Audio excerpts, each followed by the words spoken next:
রমজানের প্রথম রোজা সবসময়ই স্পেশাল। সারাদিন রোজা রাখার পর ইফতারটাও চাই মনের মতো।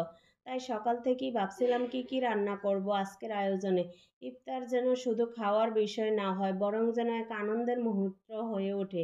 প্রথমে বুটগুলো ভেজে নিব, তারপরে উপর থেকে ধনিয়া পাতা ছড়িয়ে দেব যেন সুগন্ধ আরও বেড়ে যায়। এরপর শুরু হলো আমার সবচেয়ে স্পেশাল আইটেম হালিম।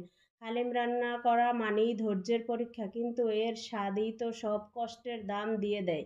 মশলা, ডাল, মাংস সব কিছু একসাথে মিশিয়ে ধীরে ধীরে রান্না করলাম, যতক্ষণ না মাখা মাখা হয়ে পারফেক্ট একটা টেক্সচার আসে। হালিম নামানোর পর শুরু করলাম চিকেন উইংস আর চিকেন ফ্রাই বানানো। মশলা মাখিয়ে রেখে দিয়েছিলাম আগে থেকেই, তাই শুধু গরম তেলে দিয়ে মুচমুচে করে ভেজে নিলাম। এই মুহূর্তে রান্নাঘরে ভরে গেল দারুণ সুগন্ধে। এরপর আসলো আমার স্পেশাল বেগুনি। সাধারণ বেগুনির চেয়ে এটা একটু আলাদা, নিজের স্টাইলে বানাই, তাই খেতে অনেক মজা। বেসন মশলার ব্যাটারে ডুবিয়ে ভাজলাম, আর সেই ক্রিস্পি আওয়াজটাই বলে দিল বেগুনি পারফেক্ট হয়েছে। এবার বানালাম আলুর চপ। সিদ্ধ আলুতে মশলা মিশিয়ে গোল করে বানিয়ে নিলাম, এরপর ব্যাটারে ডুবিয়ে গরম তেলে দিলাম। যখন সোনালি রং ধরলো তখনই বুঝলাম আলুর চপ একদম পারফেক্ট হয়েছে। চপের সেই নরম ভেতর আর ক্রিস্পি বাহিরের স্বাদটা যেন মুখে লেগে থাকে।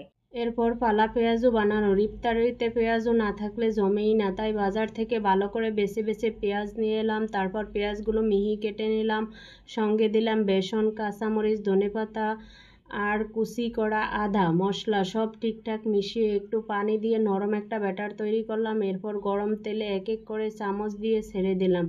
সোনালি রং ধরে আসতে আসতে পুরো রান্নাঘর ভরে গেল দারুণ একটা গন্ধে। যখন দেখলাম পেঁয়াজগুলো একদম ক্রিস্পি হয়ে গেছে, তখন বুঝলাম এইবার পারফেক্ট।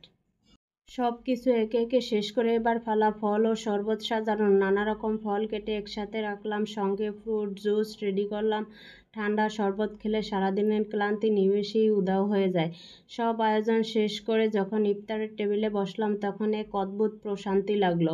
সারাদিন রোজা রাখার পর ইফতারের এই মুহূর্তটা সবচেয়ে তৃপ্তিদায়ক। প্রথমে খেজুর মুখে দিলাম, তারপর ঠান্ডা শরবত। সারাদিনের ক্লান্তি যেন এক নিমিষেই দূর হয়ে গেল।